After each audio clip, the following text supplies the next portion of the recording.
ఏపీలో మద్యం policy మార్పుపైన excise శాఖ కసరత్తు పూర్తి చేసింది. ఈ పాలసీపైన ఈ నెల 18న రాష్ట్ర కేబినెట్ మీటింగ్ లో చర్చించి ఏపీ ప్రభుత్వం నిర్ణయం తీసుకోనుంది. ప్రస్తుత మద్యం పాలసీ గడువు సెప్టెంబర్ వరకు ఉంది. ప్రస్తుతం గోడౌన్లో మద్యం నిల్వలు నిండుగా ఉన్నాయి. పాలసీ మారిస్తే ఈ సరుకు ఏం చేయాలనే దానిపైన చంద్రబాబు సర్కార్ త్వరలో జరిగే కేబినెట్ లో తుది నిర్ణయం తీసుకోనుంది. వైసీపీ హయాంలో మద్యం విధానంలో భారీ కుంభకోణం జరిగిందని టీడీపీ ఆరోపిస్తోంది.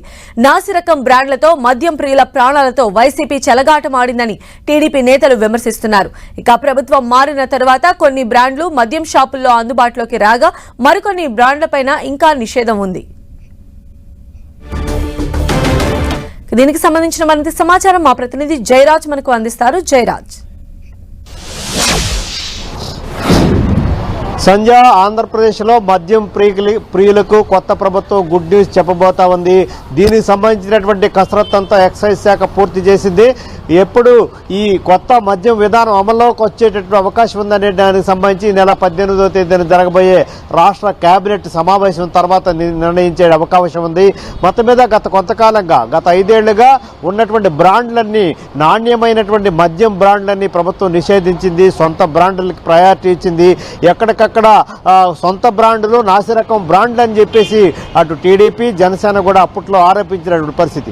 మద్యం కుంభకోణం చాలా పెద్ద ఎత్తున జరిగింది. తమ అధికారంలోకి వస్తే వాటిపైన పూర్తి స్థాయిలో విచారణ చేస్తామని చెప్పేసి రాష్ట్ర కొత్త ప్రభుత్వం అప్పుడే చర్యలు ప్రారంభించింది. మద్యం దానికి సంబంధించినటువంటి మద్యం శాఖకు సంబంధించినటువంటి ఎండీ కూడా దీనిపైన విచారణకు ఆదేశించినటువంటి నేపథ్యంలో ఆయనపైన సిఐడి విచారణ కూడా కొనసాగుతున్నటువంటి పరిస్థితి ఒకవైపు ఉంది. మరొక వైపు నాసిరకం మద్యం వల్ల అనేక మంది ప్రాణాలు కోల్పోయారని చెప్పేసి చంద్రబాబు నాయుడు, పవన్ కళ్యాణ్ కూడా వివిధ సందర్భాల్లో మాట్లాడినటువంటి నేపథ్యంలో పూర్తి స్థాయిలో నాణ్యమైన బ్రాండ్ని పెట్టడానికి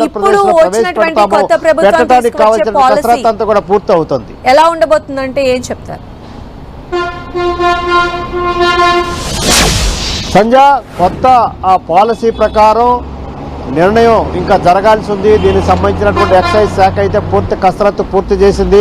ప్రభుత్వం నుంచి ఎప్పుడు ఆదేశాలు వస్తే అప్పటి నుంచి కూడా దీన్ని అమలు చేయడానికి సిద్ధమవుతున్న నేపథ్యంలో ఇప్పటికే పాత ప్రభుత్వ హయాంలో ఏ బ్రాండ్లు అమల్లో ఉన్నాయి, ఏ బ్రాండ్లు నిషేధించారు, ఎక్కడెక్కడ ఆయా బ్రాండ్కు సంబంధించి ఎంత సరుకు అందుబాటులో ఉంది, ఏ గోడౌన్లో ఉంది, ఆ ఉన్నటువంటి సరుకు ఎంతకాలం వరకు అందుబాటులో ఉండే అవకాశం ఉంది, అదేవిధంగా ఉన్నటువంటి పాలసీ విధానం ఎప్పటి వరకు గడువు ఉంది అనేటువంటి అంశాలకు సంబంధించి అన్ని రకాల డేటానంతా కూడా సిద్ధం చేసి ఉంచినటువంటి పరిస్థితి. ప్రభుత్వం నుంచి ఎప్పుడైతే ఆదేశాలు వస్తాయో దానికి సంబంధించిన వివరాలన్నీ కూడా అందజేయడానికి ఎక్సైజ్ శాఖ పూర్తి స్థాయిలో కసరత్తు చేసింది. ఈ నెల 18వ తేదీన రాష్ట్ర కేబినెట్ సమావేశం, మొదటి సమావేశం జరగబోతా ఉంది. దీంట్లో కొత్త పాలసీ ఏ విధంగా ఉండబోతుంది, కొత్త విధానం ఎలా ఉండబోతుంది అనేటటువంటి అంశాన్ని కేబినెట్లో నిర్ణయించే అవకాశం ఉంది. మొత్తం మీద చూస్తే గతంలో మొత్తం మద్యం షాపులన్నీ కూడా బహిరంగ వేలం ద్వారా కేటాయింపులు చేసేవారు. దీనివల్ల అత్యధికంగా మద్యం ఆదాయం కూడా వచ్చే పరిస్థితి ఉండేది. ఆ నాణ్యమైన మద్యాన్ని సరఫరా చేసే విధానం ఉండేది. ధరలు కూడా ఒక నియంత్రణ చేసేటువంటి పరిస్థితి ఉండేది. అదే విధానాన్ని ప్రస్తుతం ఉన్నటువంటి కొత్త ప్రభుత్వం తీసుకొచ్చే అవకాశం ఉన్నట్టుగా తెలుస్తూ ఉంది. దీని ద్వారా నాణ్యమైన మద్యం అందుబాటులో ఉంటుంది. నిర్ణీతమైనటువంటి ధరలు ఏదైతే ప్రభుత్వం నిర్దేశిస్తుందో ఆ ధరలో అందుబాటులో ఉండే మద్యం ఆ ధరలకు అందుబాటులోకి వచ్చే అవకాశం ఉంటుంది. దీనివల్ల కొత్త మద్యం పాలసీ ద్వారా రూరల్ ప్రాంతాల్లో ఒక్కొక్క షాపుకి 45,000 రూపాయలు టెండర్ విధానం ద్వారా కేటాయించే అవకాశం ఉంది. అదేవిధంగా అర్బన్ ప్రాంతాల్లో మినిమం 55,000 రూపాయలు టెండర్లో పాల్గొనడానికి కావాల్సినటువంటి ఏర్పాట్లు చేసే అవకాశం ఉంది. దీని ద్వారా 35,000 మద్యం షాపులకి టెండర్ విధానం ద్వారా గతంలో తెలుగుదేశం పార్టీ హయాంలో, ప్రభుత్వం హయాంలో విధానం బహిరంగ టెండర్ ద్వారా, ఓపెన్ టెండరింగ్ విధానం ద్వారా మద్యం షాపులు కేటాయించేవారు. ఆ తర్వాత వచ్చిన ప్రభుత్వం మద్యం షాపులు ప్రభుత్వ ఆధ్వర్యంలోనే నిర్వహించే విధానాన్ని ప్రవేశపెట్టింది. దీంతో పాటు గతంలో ఉన్న నాణ్యమైన బ్రాండ్లన్నీ కూడా కాకుండా మొత్తం కొన్ని కొత్త బ్రాండ్లన్నీ కూడా ప్రవేశపెట్టడం, వాటి ధరలు కూడా విపరీతంగా ఉండటం, దీనివల్ల మద్యం ప్రియులు భారంగా పరిణమించారు.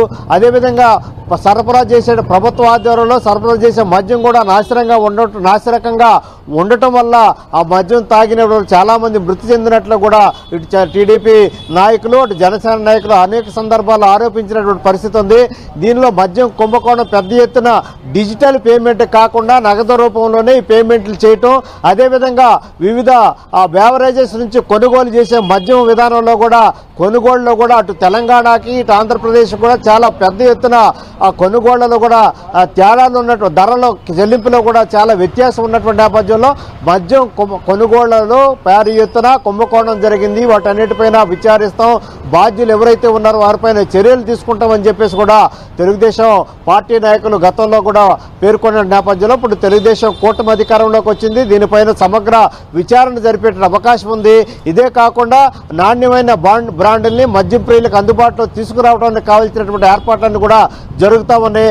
అయితే ప్రస్తుతం ఉన్నటువంటి విధానం సెప్టెంబర్ వరకు అమల్లో ఉన్నటువంటి నేపథ్యంలో ఈ విధానాన్ని ముందుగానే రద్దు చేస్తారా, లేకపోతే సెప్టెంబర్ వరకు ఈ విధానాన్ని ఉంచి ఆ తర్వాత రద్దు చేస్తారనే అంశం గురించి ఈ నెల 18 జరిగేటటువంటి ఏపీ కేబినెట్ సమావేశంలో తుది నిర్ణయం తీసుకునే అవకాశం ఉంది. సంధ్య. రైట్ జయరాజ్.